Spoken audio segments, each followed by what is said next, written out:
이 영상은 바람 불고 추운 날씨였습니다.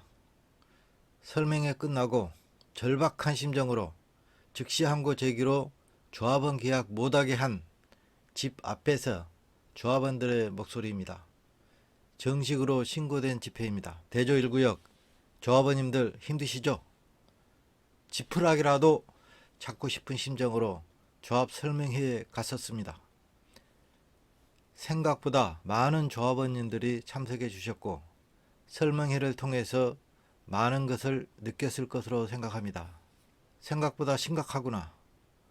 시공사는 2024년 1월 1일부터 공사를 중단하겠다고 발송 준비 중인 공문까지 보여주면서 현장 상황을 설명하는 것 보니까 생각보다 훨씬 심각한 사태임에 깜짝 놀랐습니다.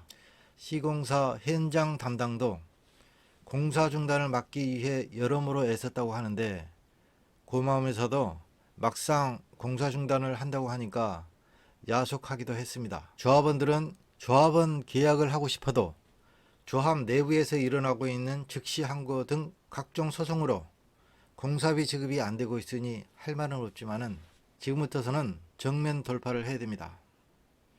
지금은 조합원들이 뭉쳐서 이 난국을 헤쳐나가는 방법밖에 없습니다. 다시 한번 말하지만은 조합원님들이 뭉쳐서 이 난국을 헤쳐나가는 방법밖에 없습니다. 지금부터서는 정면 돌파가 답입니다. 그래야 꼼수가 발을 붙이지 못합니다. 다른 재개발 구역은 모르겠지만 여기 대조 1구역은 정말 조합원님들이 행동으로 보여줘야 합니다. 누군가 나서서 해주겠지, 누가 대신 하겠지, 이런 생각을 가지고 계시면 안 됩니다. 누가 해줍니까? 대조 1구역 재개발은 죄송하지만 동네 바보 형보다 못한 취급을 받고 있다고 생각합니다. 무관심은 반드시 분담금 폭탄으로 돌아옵니다. 그러면 어떻게 해야 될까요? 이제는 필요시 시위에 적극 동참해서 조합원들의 힘을 보여줘야 됩니다. 그리고 말 같지 않은 꼼수에 휘둘리면 안 됩니다. 전 재산이 걸려 있고 현재 그 새빵 살고 있고 고통받고 있는 조합원들도 많습니다. A씨가 즉시 항고 제기해서 현재 조합원 계약을 하지 못하고 있습니다. 조합원들의 궁박한 심정을 이용해서 즉시 항고를 제기한 A씨와 땡땡 이사가 합의를 본다? 이 한두 번 당했습니까? 이거 믿어서는 안 됩니다. 조합원님들마다 생각이 다르겠지만 지금까지 행태로 봤을 때 의심의 눈으로 볼 수밖에 없습니다. 왜냐고요? 이명 계약으로 더 큰 제2, 제3의 또 다른 고통이 따를 거라는 생각 때문입니다. 진정으로 조합원을 위한다면 즉시 항고를 취하하거나 9월 8일 총회 효력정지 가처분 소를 취소해야 합니다. 과연 그렇게 할까요? 대조 재개발에는 각종 똥파리, 하루살이 다 붙어 있습니다. 심지어 비양심적인 변호사들까지 알면 알수록 머리 아프고 열받습니다. 정신 바짝 차려야 합니다. 며칠 전 공판에서 법원 판사가 하는 말이 사업이 아무리 급하다 해도 제대로 된 절차를 거쳐서 하라고 하셨다고 합니다. 그런 절차를 거치지 않고 진행하니까 자꾸 소송 걸고 오히려 그게 더 진행이 늦어진다는 것입니다. 제대로 된 집행부를 뽑아서 사업 진행하는 것이 가장 바람직한 방법이라고 합니다. 이제는 정면 돌파를 해야 됩니다. 조합원님들이 하나로 뭉쳐서 똑같은 방향으로 가야 한다고 생각합니다. 그렇지 않으면 제2의 제3의 A씨가 또 나타나지 않으리라는 보장이 없습니다. 이 PPT는 조합원이 반짬을 설쳐 만든 자료인데 퀄리티 있게 잘 만들었습니다. 설명회 때 한 자료인데 참석 못하신 분들을 위해서 간단하게 설명하겠습니다. 현재 대조가 앞두고 있는 큰 과제가 있습니다.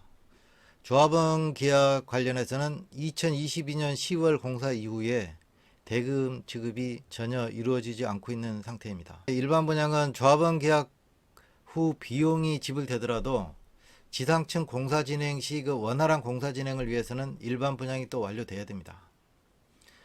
그러기 위해서는 집행부 구성이 최우선입니다. 조합원 계약을 먼저 하려면은 즉시 항고를 취하하거나 9월 8일 총회 효력정지 가처분서를 취소해야 되는데 이건 취소를 안 할 가능성이 아주 높습니다. 그래서 집행부 구성이 최우선입니다. 이때 그 조합장뿐 아니라 온전한 집행부 구성을 먼저 해야 됩니다. 이게 정면 돌파입니다. 이런 상황이 왜 오게 됐나? 22년 1월 27일 이게 서면 결의서 110장이 무효이고 개표 시작 전 투표함이 수시 개봉되어 있었습니다.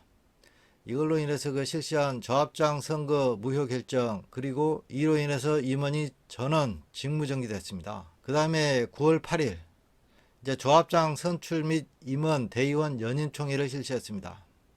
사유가 도정법 정관에 정한 본인 확인 절차가 미비하다. 이걸로 인해서 법원의 가처분 무효 결정이 났습니다. 임원, 대의원은 저는 연임 부결됐었죠. 여기에 소송 빌미를 제공한 선관위 책임이 아주 큽니다. 선관위는 선거에 있어서 정말 중요합니다. 근데 이렇게 무책임하고 이렇게 엉터리로 하면 이런 피해는 조합원들한테 고스란히 다 돌아옵니다. 여기에 선관위에 대한 손해배상 청구도 해야 된다고 생각을 합니다.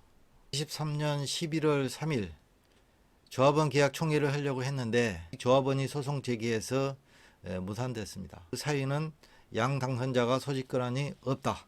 그래서 무산됐고, 직무대행이 법원의 상무의 허가를 받아서 이제 총회를 개최하려고 했는데 A씨가 제기한 즉시 항고로 집행이 정지된 상태입니다. 즉시 항고는 민사법 447조에 의해서 집행을 정지시키는 효력을 가지고 있습니다. 그래서 조합원 계약을 못하게 되죠. 엄청난 피해가 현재 발생 중입니다. 현재 2022년 이후 소송, 정말 셀 수 없을 정도로 많은 소송이 종결 및 현재 진행 중에 있습니다. 현재는 각종 소송 이런 걸로 이해관계가 너무 많이 얽혀 있습니다. 하지만 최대 가능성을 보고 모든 조합원들이 합심해서 진행을 해야 합니다. 추진 방안으로 바리자 대표가 구청장 허가를 받아서 조합장 및 임원, 대임원 선임총회를 직접 개최하는 방법입니다. 조합원이 개최하는 조합원 분양 계약 총회를 먼저 검토했는데 실제로 이제 금융기관 선정이나 상정 안건을 확정할 대표성이 없어서 발의에 어려움이 있고, 도정법에 보면은 44조 2항하고 대조 1구역 정관 20조 4항 5항에 의해서 조합원 20% 이상의 그 선임 총회 소집 요구 발의서를 받아서 개최 요구할 수 있고, 그 다음에 조합장이 2월 이내에 정당한 이유 없이 총회를 소집하지 아니할 때는 청구한 자의 대표가 구청장 승인을 얻어서 소집을 할 수 있다. 도정법에 나와 있는 내용인데 총회는 조합원 5분의 1 이상 요구로 조합장이 소집을 한다. 그 내용을 한번 읽어보시면 될 것 같고요. 대조 1구역 정관 20조 이 내용도 관심 있으신 분은 읽어보시면 될 것 같습니다. 첫 번째 추진 방안은 직무대행이 선임총회를 소집하는 겁니다. 조합원 5분의 1 이상 선임 발의서를 걷어서 직무대행이 선임총회를 이제 요구를 하는데, 직무대행이 상무의 행허가를 받아 소집을 합니다. 그러면은 바로 즉시 항고를 제기할 가능성이 높습니다. 그래서 총회를 개최하지 못할 위험성이 아주 높다. 두 번째는 발의자 대표가 선임 총회 소집을 할 수 있습니다. 이것은 직무대행이 정당한 사유 없이 2개월 이내에 총회를 열어주지 않을 경우, 이건 발의자 대표가 구청장 승인을 받아서 직접 소집을 할 수 있습니다.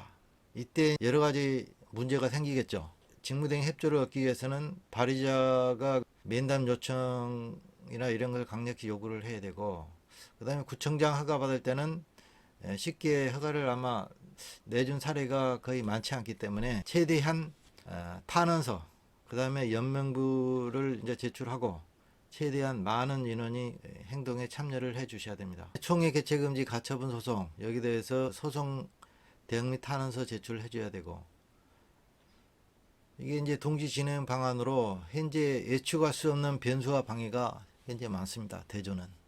그래서 직접 선임총회 소집 준비를 하고, 그 다음에 다른 방법으로도 선임총회 소집을 할 수 있도록 동시에 진행 검토 중입니다.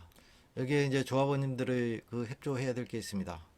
이제 집단 행동에 동참을 해 주셔야 되는데, 여기는 이제 민원을 구청이나 서울시, 국토부 뭐 시공사 이런 데 이제 민원을 가급적 넣어 주시면 좋고, 그다음에 구청에 이제 그 시의 동참, 그다음에 현대건설 공사 뭐 중단되지 않게끔 해달라, 이런 호소 시도 필요해 보입니다.